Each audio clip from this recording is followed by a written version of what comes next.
오늘은 어버이 주일로 함께 예배하게 되었습니다. 어버이가 살아계신 분도 있고 보고 싶은 어머니, 만나고 싶은 아버지를 만나지 못하는 그런 분들도 계시죠. 어버이 주일을 맞이해서 우리가 좀 생각할 것은, 어버이가 지금 살아계시지 않은 분들은 그 어버이의 과거의 모습을 좀 떠올리고 그 은혜를 기억하는 시간이 되면 좋겠고, 지금 어버이가 생존해 계신 그런 성도님들이라면 좀 더 살아계실 때 최선을 다해서 부모님을 잘 섬기고 성경의 가르침에 맞게 공경할 수 있는 은혜의 시간, 결단의 시간이 오늘 이 시간 되었으면 좋겠습니다. 흔히들 이런 얘기를 많이 합니다. 윗사람이 아랫사람 사랑하기는 쉽지만 아랫사람이 윗사람 사랑하기는 쉽지 않다. 이런 얘기를 많이들 들어보셨죠. 대표적인 경우가 부모와 자식 간의 사랑입니다. 부모가 자식을 향한 사랑은 끝이 없어요. 우리 어버이 노래 가운데 나실제 괴로움 다 잊으시고 진자리 마른 자리 쭉 이렇게 얘기하지만 그 내용은 어릴 때 그런 얘기들인데, 부모된 입장은 자식이 장가를 가고 시집을 가고 애를 낳아도 자식은 뭐예요? 항상 애지. 그리고 가정을 이루고 번듯하게 살아도 80, 90 먹은 어머니가 봤을 때 자식은 늘 바깥에 내놓은 어린아이와 같은 마음이고, 최선을 다해서 그 자식들을 위해서 뭔가를 주고 싶어하는 그 마음은 변치가 않는 것 같습니다. 그래서 늘 자기보다는 자식을 우선적으로 생각하는 그 마음을 갖고 있는 것 같아요. 제가 지난주에 어떤 일이 있었냐면은 참외를 깎아가지고 이제 냉장고에 넣어놨어요. 저희 아내가 이제 참외를 깎아갖고 냉장고에 넣어놨는데 이제 출출할 때 꺼내서 먹으라는 거예요. 그래서 이제 제가 꺼내서 먹는데 먹다 보니까요, 제가 참외를 뭘만 먹고 있냐면 꼭지만 먹고 있는 거예요. 참외 가운데를 먹어야 맛있는데 꼭지만 먹고 있어. 그랬더니 제 의식 속에 왜 그랬냐면은 꼭지는 내가 먹고 중간에 맛있는 건 애들 보고 먹으라고. 저도 부모는 부모인가 봐요. 부모들이 다 그런 마음이지 않습니까? 좀 부족하고 약한 건 내가 그냥 먹고 맛있는 건 우리 아들, 딸들이 좀 먹고, 이게 부모의 마음인 거죠. 그래서 이 부모의 마음은 죽을 때까지 없어지지 않잖아요. 근데 우리 자식들은 어때요? 조금 부모님과의 상황 속에서 서운하고 속상한 일이 있으면은 그것만 기억하고 그 부모에 대한 공경의 마음이 식어져가는 때가 너무나 많이 있다. 그리고 본성적으로 우리는 죄 가운데 휩쓸려 있는 그런 불의한 삶 가운데 살고 있기 때문에 자기중심적이에요, 항상. 그래서 자기 생각과 자기의 그런 관념 가운데 휘둘려 있기 때문에 늘 자기가 손해보거나 자기가 좀 희생을 당할 때는 그것에 대해서 반격하려고 하는 그런 마음을 갖고 있거든요. 부모와 자식 간에도 그런 것 같습니다. 근데 부모는 그렇지 않죠. 부모는 하염없이 끝없이 자식에게 주고 싶고, 자식이 잘 됐으면 좋고, 자식이 하는 일이 모든 상황 가운데 아름답게 이루어지면 좋겠고 하는 그 마음을 늘 갖고 있는 게 부모의 마음이다. 언젠가 신문을 봤더니 가정의 송사에 대해서 대부분 판례가 있었어요. 거기 보니까 부모님이 재산을 좀 많이 갖고 있는 부모님이 있었는데 아버지가 아들한테 재산을 이제 양도하는 겁니다. 땅하고 집하고 명의를 바꿔서 아들한테 넘기는 거예요. 근데 계약서를 쓰는 거예요. 무슨 계약을 쓰느냐? 효도 계약서를 썼어. 아버지가 자식들한테, 아들한테 재산을 물려주는데 계약 조건이 있는데 효도 계약서야. 거기에 뭐라고 되냐면 한 집에서 부모님을 모실 거. 그리고 두 번째는 뭐냐? 정성을 다해서 잘 봉양하고 부모님을 최선을 다해서 집에서 잘 봉양할 것. 이런 내용이에요. 근데 부모가 이제 땅하고 집하고 명의를 아들한테 딱 바꿔주는 순간 아들이 변심을 해버렸어. 변심을 했는데 어떻게 하냐면 함께 밥도 잘 안 먹어, 바쁘다고. 그리고 엄마가 조금 아프니까 이제 요양원으로 가시라는 거예요. 요양원으로 가세요. 이렇게 하는 겁니다. 그래가지고 설마 이 아들은 그 효도 계약서 쓴 거 가지고 들이댈 줄 몰랐는데 아버지가 하도 속상하니까 그 계약서를 가지고 소송을 걸었대. 부동산 반환 소송을 걸은 거예요. 근데 판례가 어떻게 났냐면 재산을 그대로 아버지한테 돌려줘라, 이렇게 판결이 내렸다는 거예요. 근데 이게 우스운 얘기잖아요. 그리고 이런 일이 지금 우리가 사는 세상에 한두 건이 아닙니다. 거의 지금 말세의 현상들이 우후죽순 나타나기 시작하는 거예요. 바울은 우리에게 분명하게 이야기하고 있어요. 자, 디모데후서 3장 1절 이하의 2절입니다. 자, 이 말씀 우리 같이 읽어봅니다. 시작. 너는 이것을 알라. 말세에 고통하는 때가 이르러 사람들이 자기를 사랑하며 돈을 사랑하며 자랑하며 교만하며 비방하며 부모를 거역하며 감사하지 아니하며 거룩하지 아니하며. 자, 말세에 나타나는 현상입니다. 시대가 이제 말세로 치닫는 종말의 때에 벌어지는 현상 가운데 대표적인 게 사람들이 자기만 사랑할 줄 알아요. 다른 사람 얘기 귀에 듣지 않아요. 조금만 기분 나쁘고 조금만 마음 상하면 큰 소리 칩니다. 자기를 사랑하고, 그리고 뭘 사랑해요? 돈을 사랑해. 다 물질에 의해서 끌림받고 물질에 의해서 다 조정받아요. 그리고 자랑하고 교만하고 비방하고 두드러지게 나타나는 현상 가운데 하나가 뭐냐? 부모를 거역한다고 하는 것은 효도를 찾아보기 어려운 시대가 온다. 이제 아마 시대가 마무리되어져 가는 말세의 끝을 당하는 그런 때가 되면 될수록 효도는 찾아보기 어려운 시대가 될 겁니다. 그런 말세의 현상이 지금부터 시작되는 거예요. 여러분, 이런 험한 세상 가운데 살아가는 우리들이 이런 말세에 벌어지는 불의한 가운데 우리 가정이나 우리의 자녀들이 빠지지 않도록 하기 위해서 반드시 우리에게 필요한 게 있는데, 그게 뭐냐? 성경적인 부모 교육을 우리가 우리 스스로도 잘 익히고 우리 자녀들에게도 가르쳐 줘야 된다는 거예요. 그래야 이 험한 세상 가운데 우리 가정이나 우리의 후예들이 흔들림 없이 믿음의 길을 향하여 잘 걸어갈 수 있게 되는 것이에요. 여러분, 이 부모 공경은 모든 인륜의 근본이 부모 공경입니다. 그래서 하나님께서 우리에게 10가지 계명을 주실 때 1번부터 4번까지는 하나님과 믿음의 백성들 사이의 관계고, 5번째부터 10번째까지가 사람과 사람과의 계명인데, 사람과 사람과의 계명 가운데 가장 첫 번째 근본이 뭐냐? 부모를 공경하라는 거죠. 이것은 부모를 공경해야 모든 뒤에 따르는 모든 계명들을 다 순리적으로 지킬 수 있고 그 모든 것들이 합당하게 이루어질 수 있다고 하는 사실을 설명해 주고 있는 거예요. 여러분, 부모 공경이 단순히 가정만 살리는 거 아닙니다. 부모 공경이 이루어져야 그 공경 가운데 온전한 진리를 붙들고 삶을 살아가는 백성들이 세상에 나가서도 잘 될 수 있어요. 부모에게 불효하는데 세상에서 잘 된다? 있을 수 없어요. 영적으로 이 원리가 맞지가 않아요. 부모를 공경하는 믿음의 신앙과 근본을 가지고 신실하게 하나님 안에서 자기에게 주어진 일을 감당하는 자들이 세상에 나가서도 인정을 받고 많은 사람들과 어울리면서 융화를 이룰 수 있는 그런 자격과 은혜가 있게 된다고 하는 거예요. 그래서 여러분, 부모 공경이 이루어지지 않으면 나타나는 현상 가운데 하나가 독불장군이에요. 자기중심적이에요. 절대 사회에서 동화되면서 함께 어우러져 살기 어려운 삶을 살게 되는 거죠. 그래서 결국은 분열이 일어나고 혼동이 일어나고 어려움을 겪는 일들이 벌어지게 되는 겁니다.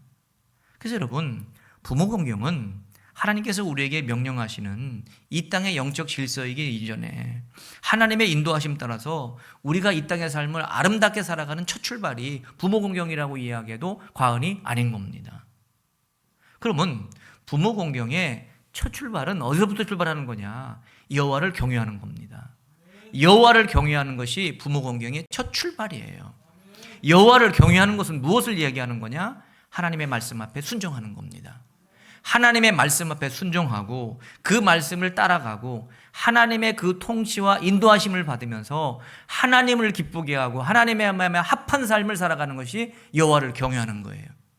그 여호와를 경외할 때 부모도 공경하며 신실하게 아름다운 효의 가정을 이룰 수 있다라고 얘기하는 거예요. 그래서 하나님을 경외할 때 자기 자신을 내려놓게 돼요. 이기주의적이고 자기중심적인 생각들을 내려놓게 되고 사회 가운데 선하고 의로운 영향력으로 모든 사람과 하나 되는 은혜가 임하게 된다는 거예요.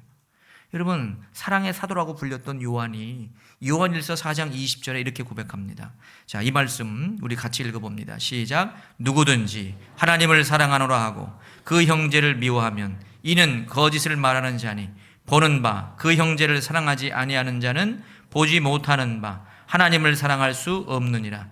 우리가 이 계명을 주께 받았나니 하나님을 사랑하는 자는 또한 그 형제를 사랑할지니라 라고 되어 있어요. 여러분, 그리스도인들은 하나님의 사랑을 체험하고 경험했기 때문에 그 사랑에 힘입어서 부모도 사랑하고 형제도 사랑하고 성도들도 사랑하고 이웃도 사랑하는 거예요. 그리고 그 사랑이 변함이 없어요. 근데 역으로 가족들을 사랑하지 않고 성도들을 긍휼히 여기고 사랑하지 않고 이웃을 사랑하지 않는다고 하면은 하나님 사랑을 모르는 거예요. 잠시 잠깐 사랑을 흉내낼 수는 있어. 근데 그 사랑이 오래가지 못하고 대부분 하나님의 사랑에 근거한 사랑이 아닌 것은 대부분 변질되거나 끝나게 돼요. 그것이 부모를 향한 사랑이라 할지라도 하나님의 사랑에 대한 근거에 대한 뿌리가 깊은 자가 그 사랑이 일관성 있게 증거되어지고 누리게 된다는 거예요. 오늘 본문의 창세기 50장은 요셉의 이야기의 끝자락을 쭉 이야기하고 있습니다. 특별히 이 요셉은 하나님을 경외하는 신앙을 갖고 있는 대표적인 인물이 요셉이죠. 형통한 삶의 주인공 아닙니까? 하나님을 경외함으로 말미암아 놀라운 형통과 충만한 하나님의 축복의 근원이 되는 은혜를 누리게 됐죠. 특별히 이 요셉은 부모를 공경하는 신앙에도 1등입니다. 일찍이 어머니를 잃었지만 아버지 야곱을 향한 그 부모 공경의 마음이 어디에 내놔도 뒤치지 않는 사람이 요셉이었다고 하는 거예요. 그럼 이 요셉이 어떻게 부모를 공경했느냐? 이 요셉이 보여준 부모 공경의 첫 번째는 뭐냐? 관심입니다. 관심. 여러분, 사랑의 시작은 관심이에요. 우리 흔히들 사랑의 반대말이 미움이라고 얘들 얘기하는데 사랑의 반대말이 미움이 아니라 무관심이에요. 무관심. 요셉은요, 일찍이 이제 어머니를 잃고 아버지 슬하에서 사랑 많이 받은 것도 있습니다. 그리고 형들에 의해서 노예로 팔려가고 아버지와 일찍 떨어졌잖아요. 그런데도 불구하고 떨어져 있는 그 기간 동안에 늘 마음속에는 그리운 아버지, 아버지를 향한 애틋한 마음을 이 요셉이 갖고 있었다는 거예요. 이 요셉이 우여곡절 가운데 애굽이라고 하는 대제국의 총리가 되고 그 고대 근동 애굽 일대에 큰 흉년이 들어서 먹을 것이 없는 굶주리는 그런 상황 가운데 이웃에 있는 나라들이 다 곡식을 구하기 위해서 애굽으로 오지 않습니까? 그때 자기를 팔았던 형들도 곡식을 구하기 위해서 애굽으로 와서 직접 대면하게 되는데 첫 번째 대면할 때 이 요셉이 형들한테 내가 형들의 동생이라고 소개하지 않습니다. 순순히 이건 다 감추게 돼요. 그러면서도 무엇을 물어보느냐 하면 아버지의 안부를 물어봐요. 안부를. 창세기 43장 27절에 보니까 요셉이 그들의 안부를 물으며 이르되 너희 아버지 너희가 말하던 그 노인이 안녕하시냐? 누굽니까? 야곱 얘기하는 겁니다. 너희 그 말하던 노인은 안녕하냐? 야곱은 안녕하냐? 잘 지내냐? 건강하게 계시냐? 아직도 생존해 계시냐? 늘 이게 궁금한 겁니다. 늘 이게 궁금하고 늘 걱정이고 아버지는 잘 계시는지, 아버지는 그냥 편안하게 지내시는지, 그냥 건강하게 잘 걸어 다니시고 잘하고 있는지. 비록 애굽이라고 하는 먼 곳에 떨어져 있어도 오직 그냥 아버지를 생각하는 그 마음이 늘 채워져 있었다. 형제들이 양식을 이제 애굽에서 걷어가지고 다시 가나안으로 가죠. 근데 양식이 가져간 것이 뭐 오랫동안 먹을 수 있습니까? 또 다시 양식이 떨어지니까 또 구걸하러 이 애굽에 오지 않습니까? 그랬을 때 또 요셉을 만나게 되는데 형제들이 그때는 자기의 정체를 밝혀요. 내가 당신들의 동생, 노예로 자기를 팔았던 내 동생 요셉이다 라고 하는 걸 밝히죠. 그러면서 자기 자신의 신분을 밝히자마자 먼저 또 물어보는 게 뭐냐? 아버지의 안부입니다. 창세기 45장 3절에 상반절 말씀 보니까 요셉이 이제는 그들에게 그 형이라고 얘기합니다. 그 형들에게 이르되 나는 요셉이라. 내 아버지께서 아직 살아 계시느냐? 지난번에 찾아왔을 때도 아버지의 안부를 물어보고 또 왔을 때 또 아버지의 안부를 또 물어보는 거죠. 늘 이게 궁금한 겁니다. 이게 궁금한 거예요. 여러분, 관심입니다. 부모님을 향한 효의 첫 출발은 뭐냐? 부모님에 대한 관심이에요. 부모님은 어떤 생각을 갖고 계시는지, 어떻게 지내시는지, 잘 보호를 받고 계시는 건지, 사람들과 함께 어우러지면서 잘 지내고 계신 건지, 연로하신 부모님들을 향해서 봉양하는 것이 물질만이 전부가 아니다. 관심인데 늘 안부를 묻고, 그리고 어떻게 지내시는지, 또 부모님의 말씀을 좀 들어주고, 그리고 그 말씀에 대해서 좀 응대도 하고 같이 반응도 좀 해주면서, 이게 부모 공경의 시작이고 첫 출발인 거예요. 저 사실 일주일에 한 번씩 매일 하시는 분들도 있더라고요. 매일같이 부모님한테 통화하시는 분도 있더라고요. 자녀들 중에서. 정말 대단하잖아요. 근데 저도 이제 일주일에 한 번씩은 최소한 이제 어머니하고 이제 통화하려고 노력합니다. 그럼 이제 통화하면 너무 좋아하셔. 너무 좋아하셔. 그러면서 이제 우리 어머님이 물어보는 거 1번이 있어요. 뭘 물어보는지 아세요? 제 안부도 물어보지만 교회는 편안하냐는 거예요. 맨날. 그리고 영상으로 저희도 보지 않습니까? 지금 이제 영상으로 들어오셔서 보시는데 웬만한 분 얼굴을 다 기억해서 이제 어디에 누가 있는데 오늘 안 나왔네 이런 것까지 얘기하셔. 그러면서 자식들이 하는 것에 대해서 관심을 갖고, 그러면 맨날 같이 하는 얘기 이제 또 들어줘. 그리고 전화할 때마다 다른 건 뭐해도 전화해줘서 고맙대.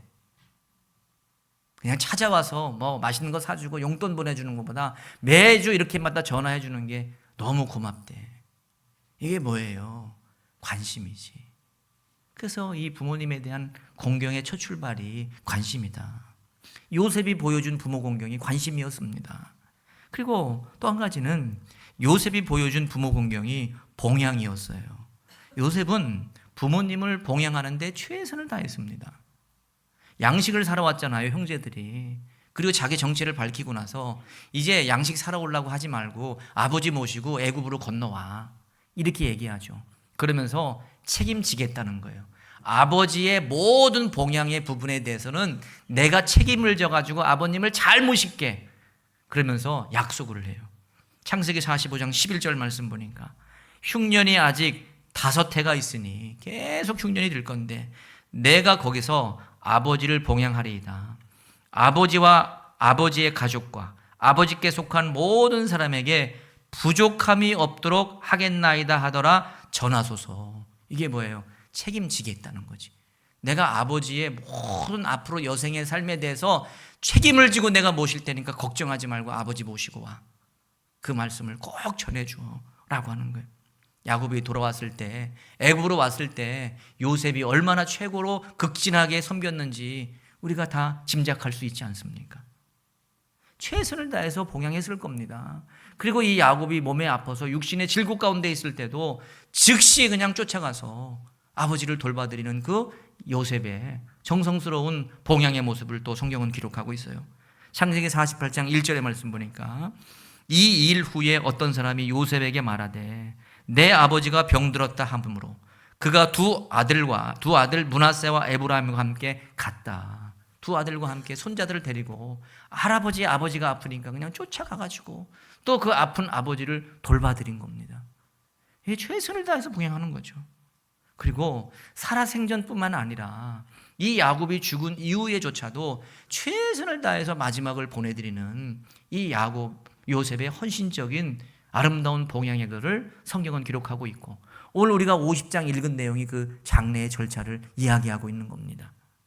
50장 1절 이하의 3절 말씀 우리 다시 한번 보겠습니다. 자, 이 말씀 우리 같이 읽어봅니다. 시작. 요셉이 그의 아버지 얼굴에 굽으려 울며 입맞추고 그 수종들은 의원에게 명하여 아버지의 몸을 향으로 처리하게 하며 의원이 이스라엘에게 그대로 하되 40일이 걸렸으니 향으로 처리하는 데는 이 날수가 걸림이며 애굽 사람들은 70일 동안 그를 위하여 곡하였더라. 아멘, 아멘. 오늘 이 내용을 보니까 요셉이 얼마나 슬퍼하고 있습니까? 일찍 어머니를 잃었지. 아버지 하나 남았는데 그 아버지가 이제 애굽으로 오셔가지고 조금 살만하고 아들이 이제 총리가 돼가지고 잘 행복하게 사시면 되는데 오래 사시 못하고 그냥 돌아가시니 이 아들의 마음이 찢어지는 거예요. 너무 아픈 거죠. 그래서 돌아가신 아버지의 장례식을 치르기 위해서 최선을 다해서 마지막을 정성껏 보내드려요.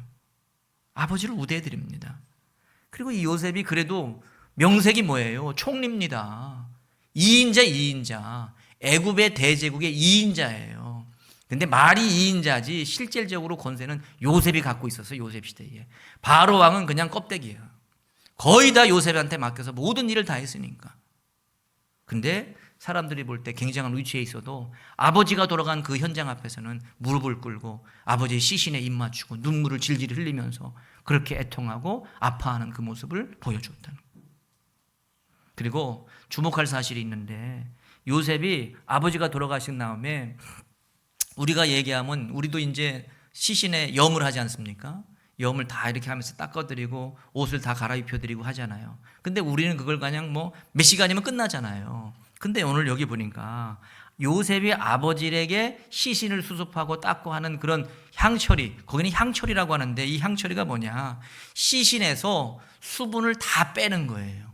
사람의 몸에서 물을 쫙 다 뺀 다음에 그 시신 앞에 모약을 바르고 향품도 그 시신에 넣고 모든 내장기관 빼고 그래서 살이나 이런 것이 다 빨리 썩지 않도록 오래 보존되게 하기 위해서 그렇게 하기 위해서 처리를 하는데 40일이 걸렸다는 거예요. 그리고 야곱이 죽을 때 장례를 어디다 치르라고 그랬어요? 가나안 땅에다가. 예굽에다가 내 장례식 치르지 말고 가나안 땅에 가서 장례를 치러라. 조상의 묘실에 내가 들어갈 거다. 이렇게 얘기하지 않습니까? 그러면 애굽에서 가나안 땅 가는 게 쉽습니까? 하루 이틀 걸리는 거리도 아니고 그때 당시에 무슨 응급차가 있습니까? 냉동차가 있습니까? 사람 시신을 뜨거운 햇볕 40도 50도 되는데 그냥 마차에 싣고 가야 되는데 얼마나 시신이 빨리 부패할 수 있잖아요. 근데 그것을 미연에 방지하기 위해서 40일 동안 향처리를 하는 거예요. 향처리. 그리고 최선을 다해서 아버지의 유지를 받들어서 가나안의 장례를 치르죠. 그리고 더 놀라운 게 있는데 애굽 온 나라가 며칠 동안 울고불고 했대요. 70일을 울고불고 했대. 근데 통상적으로 애굽에는 신이 누구냐면 바로왕이 신이에요. 근데 이 바로왕이 최고의 권세자고 신인데 이 왕이 죽었을 때는 72일을 운대. 근데 야곱은 며칠 걸렸어? 70일을 울었어. 그거나야. 이틀 차이밖에 안 나는데. 근데 왜 애굽의 백성들이 이 야곱 죽은 것에서 그냥 유목민이 우리나라 와가지고 그냥 이민해서 사는 사람인데 왜 그렇게 애국하고 통곡합니까? 요셉 때문에. 요셉이 뭘 본 거냐? 우리나라에 큰 득을 끼쳤던 그런 놀라운 지력도 있었지만 요셉이 아버지에게 하는 것을 본 겁니다. 그 아버지를 향해서 최선을 다해서 봉양하고 최선을 다해 섬기고 아름답게 그 아버지를 위해서 자기의 모든 것을 바쳐서 섬기는 그 모습을 보고 요셉이 섬기는 그 아버지 얼마나 대단한 분이냐. 우리도 그분을 위해서 최선을 다해서 마지막을 보내드려야 되겠다는 그 마음으로 백성들이 70일 동안 애국을 했다는 겁니다. 이거는 참 잊기 어려운 일입니다. 그래서 이런 마음으로 봉양을 한 거예요. 그리고 우리가 이 내용을 보면서 우리 알아야 될 영적인 원리가 있는데 여러분 내가 부모님을 대하는 태도가 세상이 내 부모를 대하는 기준이 되는 겁니다. 내가 내 부모를 어떻게 하느냐에 따라서 세상이 우리 부모를 그렇게 대한다는 거죠. 내가 내 부모를 왕처럼 모시면 세상도 우리 부모를 왕처럼 모시는 거예요. 내 부모를 내가 무시하면 세상에 나가서도 무시를 당하는 겁니다. 이런 안타까움의 원리들이 있는 거죠.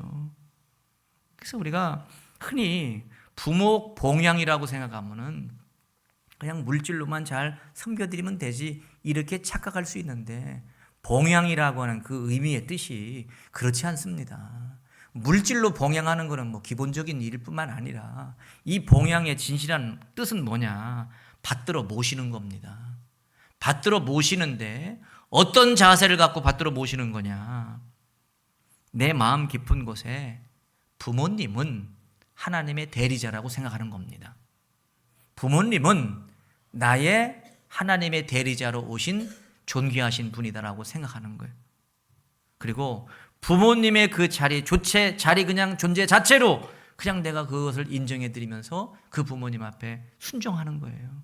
이게 봉양입니다. 요셉은 살아 계실 때뿐만 아니라 아버지를 향해서 돌아가시는 그 순간까지 존귀하게 마음을 모아서 정성을 다하여 최선을 다하는 아름다운 신앙의 모습을 보였다는 거예요. 그 결과 이 요셉의 가문이 이방 땅에서 손가락질 당하는 그런 일이 없었습니다.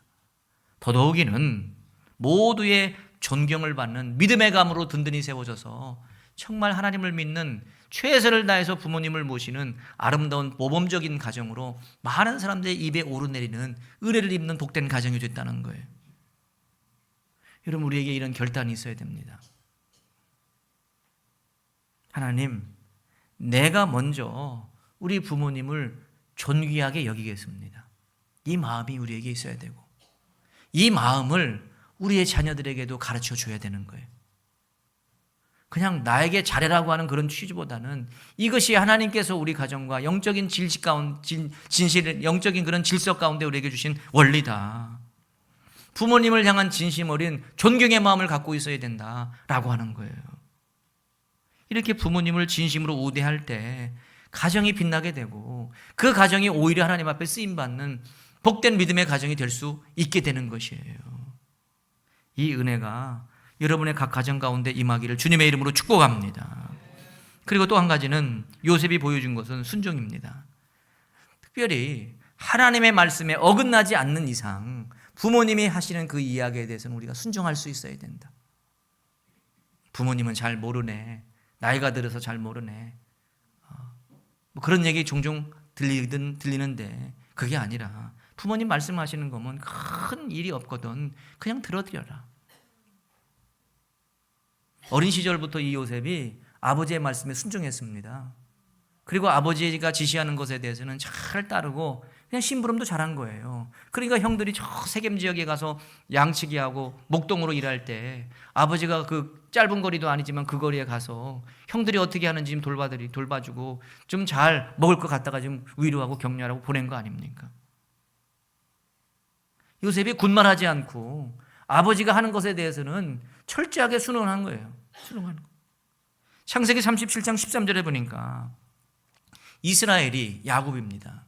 야곱이 요셉에게 이르되 내 형들 세겜에서 양을 치지 아니하느냐, 너를 그들에게 보내리라. 요셉이 아버지에게 대답하되 내가 그리하겠나이다. 토를 달지 않습니다. 뭐를 해야 되고 뭐를 해야 하고 토를 달지 않아요. 그냥 부모님 말씀하시니까 알겠습니다, 제가 잘 따라갈게요, 그렇게 하겠습니다 라고 하는 거죠. 근데 실제 이렇게 아버지의 심부름으로 그 세겜 지역에 가서 어떻게 됐어요? 요셉이 형들에 붙들려 가지고 노예로 팔려간 거 아닙니까? 근데 성경을 좀 보세요. 창세기 말씀 보면은 요셉이 아버지가 나한테 심부름 시켜가지고 형들한테 와서 내가 노예로 팔려갔어, 아버지 때문에 이렇게 된 거야 라고 얘기한 적이 단 한 번도 없어요. 아버지 원망도 안 해. 그냥 난 아버지의 말씀에 순종할 뿐이지, 그것만 생각해. 심지어는 아까 말씀드린 것처럼 아버지가 살아 생전에 자기에게 지시했던 모든 일에 대해서 절대적으로 순종했을 뿐만 아니라 죽음 이후에도 아버지가 나는 가나안 땅에 가서 장례를 좀 치러줘라. 근데 말이 가나안 땅이지 쉽지 않은 겁니다. 꼭 지금 우리나라 얘기하면은 우리가 부모님 돌아가셨는데 야, 나 미국 땅에다가 좀 장례 좀 시켜줘, 이거하고 똑같은 겁니다. 쉽지 않은 일이에요. 자기가 아무리 총리로 있었다 하더라도 나라와 나라를 경계를 넘어서 시신을 갖고 간다는 거 쉽지 않은 일이지만 그 말씀에서조차 철저하게 순복하게 되는 거고, 특별히 야곱이 애굽 땅이 아닌 가나안 땅의 장례를 치러달라고 한 이유가 있었습니다. 그 이유는 뭐냐? 야곱은 내가 있어야 될 자리는 여기가 아니라는 겁니다. 내가 있어야 될 영원한 자리는 가나안 땅, 약속의 땅이다. 그것이 하나님이 우리에게 말씀하신 아브라함 때부터 우리 조상 때부터 약속했던 축복과 은혜의 땅인 가나안 땅에 가야 된다는 그 마음의 고백을 요셉한테 얘기한 겁니다. 이것이 요셉에게도 도전이 됐어요. 그렇지, 우리가 영원히 바라봐야 될 것은 하나님의 약속의 땅, 하나님의 약속의 천국이고 하나님의 거룩한 비전과 꿈을 바라보며 나가는 거지 라고 하는 그 신앙을 명확하게 세울 수 있는 계기도 또한 마련했다고 하는 거예요. 여러분, 부모님의 말씀에 순종하는 것 중에서 가장 중요한 거 있는데 그게 뭐냐? 신앙생활입니다. 지난주에도 어린이 주일날 말씀드렸잖아요. 우리 어린이들과 믿음의 후배들이 자라날 때 반드시 신앙적인 교육을 가르쳐줘야 됩니다. 교회에서는 다 못한다고 그랬잖아요. 가정에서 여러분들이 말 한마디라도 신앙과 믿음으로 잘 자랄 수 있도록 옆에서 조언도 해주고 기도도 해주고 말을 해줘야 된다는 거예요. 그게 최선을 다해서 부모님 앞에 효도하는 거고 가정을 복되고 아름답게 세워가는 거예요. 거꾸로 만약에 부모님이 신앙생활하지 않는 경우에는 반드시 예수의 복음을 증거해 줘야 합니다. 지금 당장 믿든지 안 믿든지 꼭 만날 때마다 예수의 복음과 신앙의 메시지를 전해줘야 돼요. 사실 우리 교회도 돌아가신 어르신들이 많이 계시고 지금 이제 돌아가신 어르신 정도의 나이가 돼서 또 이렇게 함께 예배하는 성도들도 계신데 그 어머니와 그 아버지의 신앙을 이어받은 분들이 많이 계세요. 그래서 신방 가면은 고인이 썼던 성경책도 있고 성경 필사했던 그런 필사의 용지들도 보여주시고 그러더라고.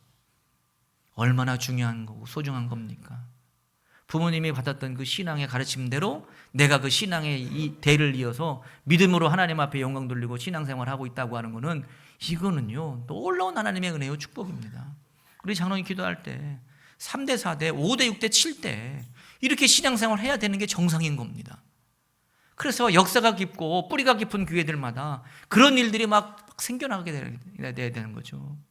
우리도 지금 3대 4대 예배드리는 데 있습니다. 그런 신앙의 뿌리로 쭉 이어가는 은혜가 있어야지. 그게 부모님의 효도를 하는 그런 길이고 신앙의 가르침 따라서 하나님의 거룩한 믿음의 자녀로서의 공동체 세워갈 수 있는 은혜의 길인 겁니다. 그래서 최선을 다해서 순종하되 신앙적인 가르침 앞에는 무조건 아멘으로 순종하고 그리고 신앙을 알지 못하는 부모에게는 반드시 복음을 증거해 주고 라고 하는 그런 믿음의 길을 걸어가야 된다. 또 한 가지는 요셉이 보여준 부모를 공경하는 것은 형제간의 우애함이었습니다. 자, 야곱이 죽었어요. 제일 겁나하는 건 누구냐? 형들이었습니다. 왜?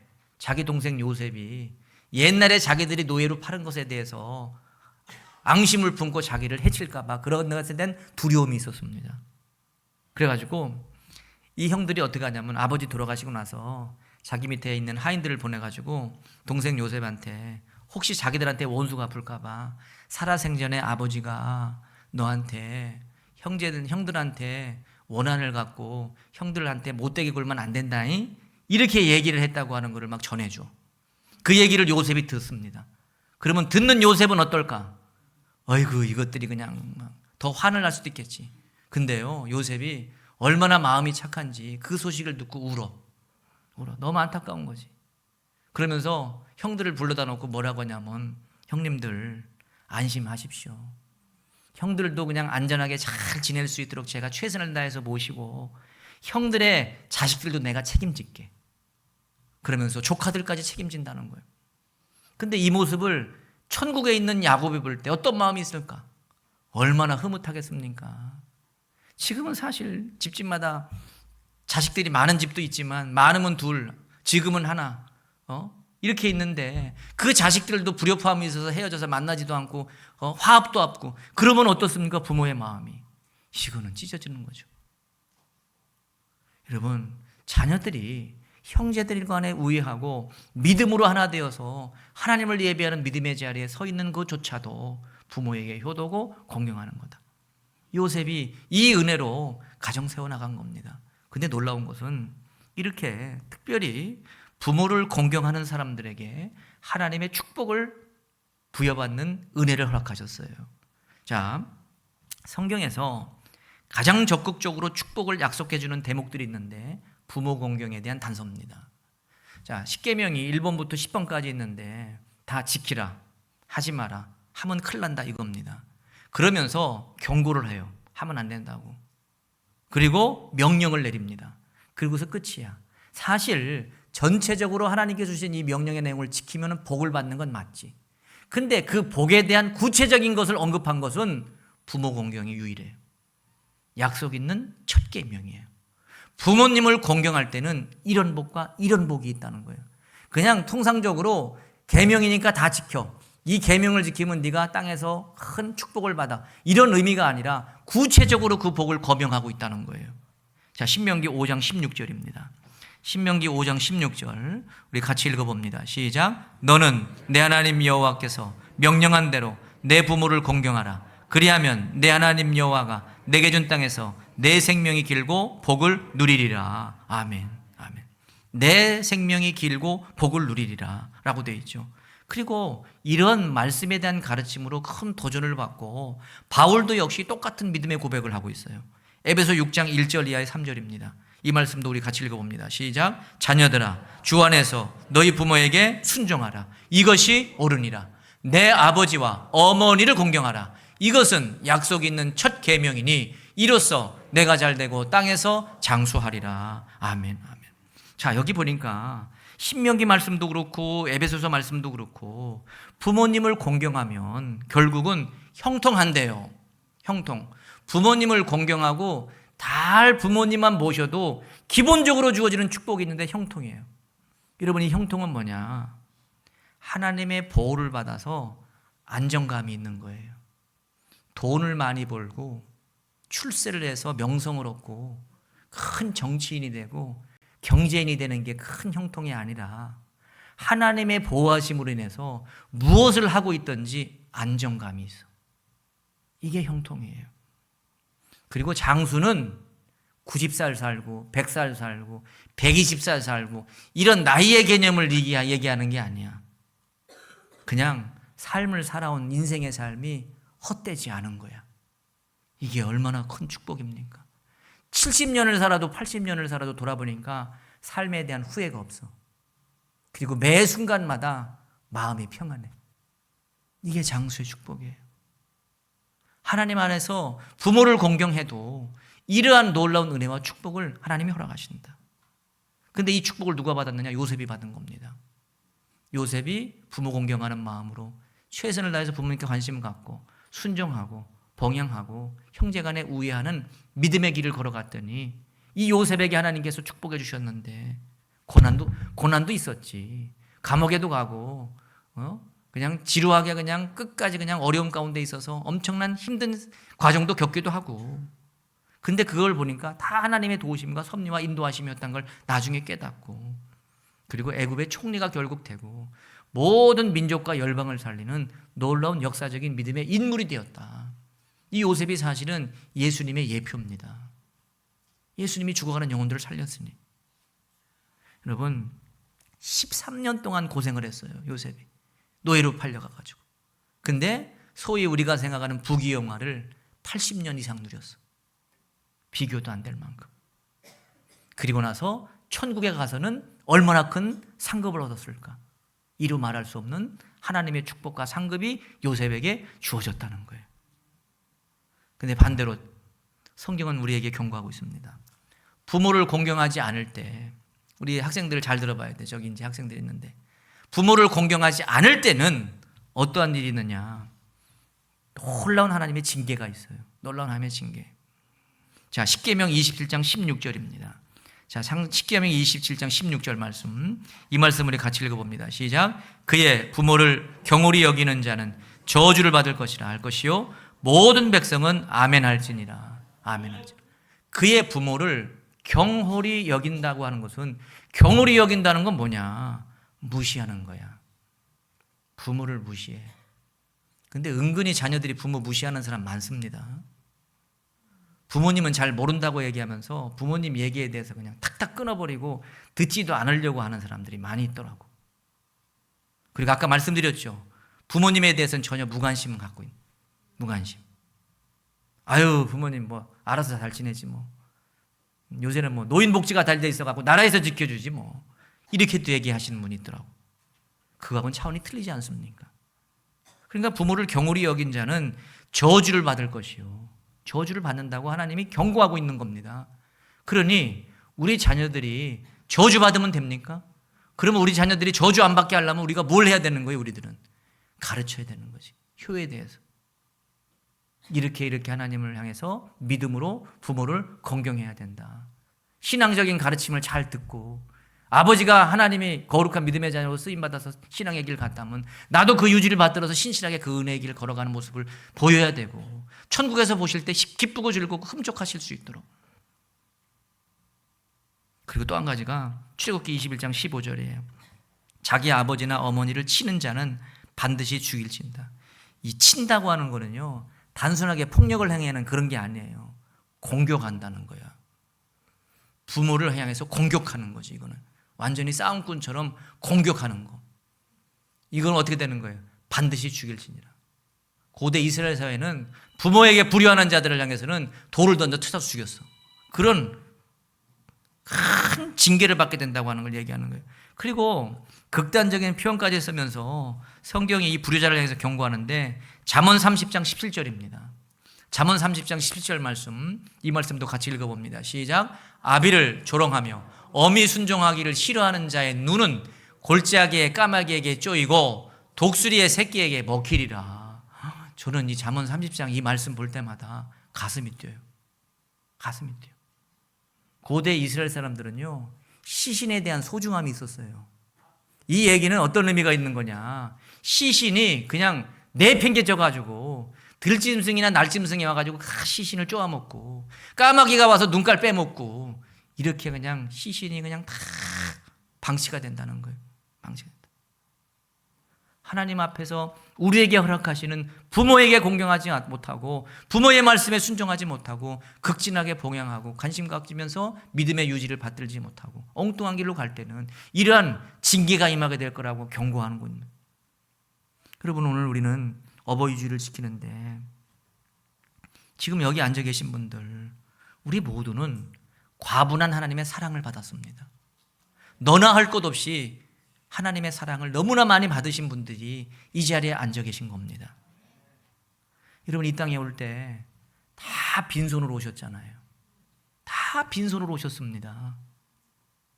근데 우리에게 이 땅에 삶을 살아갈 수 있도록 생명 주시고, 그리고 가족이라고 우리를 묶어주셨어요. 어머니도 허락하시고 아버지도 허락하시고 우리 형제 자매들도 허락하셔서 가족이라고 하는 공동체로 우리를 묶어주셨습니다. 그리고 죄로 인해서 영원히 지옥불에서 고통받아야 될 우리를 위해서 예수 그리스도를 보내주셔서 십자가의 보혈과 부활을 통해서 천국을 소망하고 하나님의 거룩한 자녀가 되는 축복을 누리게 했습니다. 이런 놀라운 진리를 봐도 우리는 손해본 삶을 살아가는 게 아니죠. 그 은혜를 우리가 선물로 받았어. 이제 믿음으로 우리가 삶을 살아가는데, 이거를 우리가 기억한다면 이제는 감사해야 되는 거예요. 감사. 부모님 주신 거 감사. 믿음의 길, 신앙의 길 걸어가게 한 거 감사. 교회를 허락하신 거 감사. 모든 성도들과 어우러져서 주님을 찬양할 수 있는 거 감사. 특별히 오늘 우리는 어버이주를 맞이해서 부모님 주신 것에 대해서 감사하면 어떨까요? 부모님 돌아가셨어도 그 부모님을 좀 마음에 품고, 그 부모님의 살아생전에 나에게 하셨던 모든 상황들을 좀 마음에 다시 한번 새기면서 그 부모님의 은혜에 대해서 감사하는 마음을 가지면 어떻겠습니까? 여러분, 살아계신 부모님이 계시다면 최선을 다해서 그 부모님을 향해서 뜻과 정성을 다해서 공경하고 섬기는 믿음의 모습을 가져야 될 것이고, 부모님 없으시면 그 유지의 마음을 마음에 품고, 특별히 신앙과 믿음의 근본을 대를 이어서 이어갈 수 있는 놀라운 하나님의 축복을 열어갈 수 있는 복된 믿음의 가문이 되어서 요셉이 누렸던 형통과 은혜를 마음껏 누릴 수 있는 우리 모두가 다 될 수 있기를 주님의 이름으로 축복합니다.